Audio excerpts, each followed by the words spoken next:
ভেসে উঠল 12 বছরের নিষ্পাপ দেহ। ধর্ষণ এবং খুনের ঘটনায় অগ্নিগর্ভ বারুইপুর। শনিবার বিকেল এক চিলতে হাসি মুখে নিয়ে এসে বেরিয়েছিল পাড়ার দোকানে কিছু খাবার কিনবে বলে। কে জানতো এই যাওয়াই যে হবে তার শেষ যাওয়া। যে চেনা রাস্তা দিয়ে সে প্রতিদিন খেলে বেড়াতো, সেই পথই যে ওত পেতে বসে রয়েছে অশুভ ছায়, সেটাই বা কে জানতো। রবিবার সকালে বারুইপুর ধপধপি 2 নম্বর গ্রাম পঞ্চায়েতের সূর্যপুর হাটের পাশে এক পুকুর থেকে উদ্ধার হলো 12 বছরের সেই নাবালিকার নিথর দেহ, যার শরীর ভেসে ওঠা মাত্র স্তব্ধ হয়ে গেল গোটা এলাকা। শনিবার বিকেল 4টে তখন। সূর্য তখন পশ্চিম আকাশে হেলছে। বাড়িতে মাকে বলে গিয়েছিল একটু পরেই আসছি, কিন্তু সন্ধ্যা নামলো, রাত নামলো, তবুও ফেরা হলো না তার। আর্তনাদ করে ওঠা পরিবারের দাবি, এলাকারই 4 জন পাষণ্ড তাকে পথ থেকে তুলে নিয়ে গিয়ে জঘন্য কাণ্ড ঘটিয়েছে।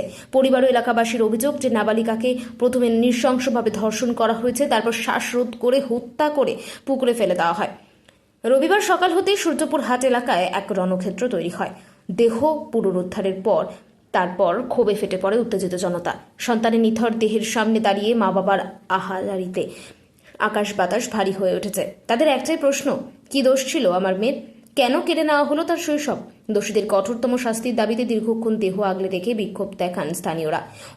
অভিযুক্তরা এলাকাতেই ঘোরাফেরা করত। তাদের এই দুঃশ্বাস এলাকাবাসীও আতঙ্কিত হয়ে তুলেছে। পুলিশ দেহটি উদ্ধার করে ময়না তদন্তের জন্য পাঠিয়েছে। প্রাথমিক তদন্তে পুলিশের অনুমান যে শ্বাসরোধ করে খুন করা হয়েছে নাবালিকাকে। বারুইপুর থানার পুলিশ জানিয়েছে, ময়না তদন্তের রিপোর্টেরই ধর্ষণের বিষয়টি নিশ্চিত করা হবে। আমরা অভিযুক্তদের চিহ্নিত করেছি, কাউকে ছাড়া হবে না। ঘটনাটি শুধু একটি খুন নয়, বরং সমাজের এক গভীর ক্ষতকে সামনে এনে দিয়েছে।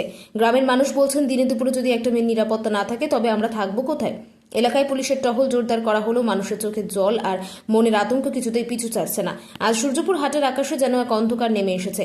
12 বছরের সেই কিশোরীটি কি কোনোদিনও ফিরবে, নাকি অকাল মৃত্যুতে বিচার কি সত্যি মিলবে, নাকি প্রশ্নগুলো এখন বিচারের কাঠগড়ায় দাঁড়িয়ে? কিছু টাকা খাওয়ার জন্য।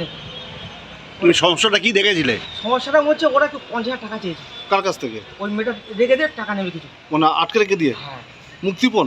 হ্যাঁ ওই। আচ্ছা, আর এটা কি ওরা আগেতে পরিকল্পনা করেছিল? ওরা ছিল কখনো কল্পনা করা, পুরো প্ল্যান খাটানো ছিল। কে কে ছিল ওখানে? আনন্দ আছে, আর আনন্দ দুটো বন্ধু আছে। কি নাম কি তাদের? আমি একজনের চিনি, আর দুজনের চিনি না। আর মেয়েটাকে পেলো কোত্থেকে? পুকুর থেকে। না মানে কালকে রাত্রে মেয়েটাকে ধরলো কোত্থেকে ওরা?